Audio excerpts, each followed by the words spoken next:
Kala ko'y di pa handa, muling tumibok ang damdamin.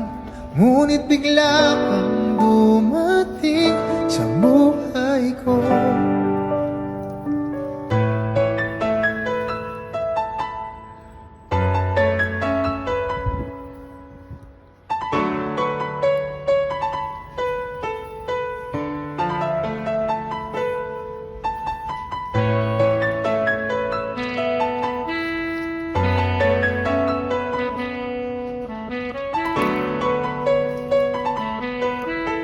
Sana ay ingatan ka niya.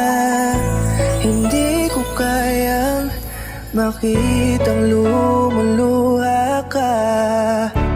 Kaya sobrang sakit sa akin na bitawan ka.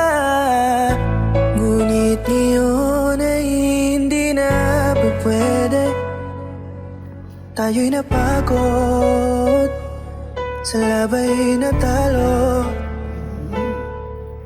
Kaya akin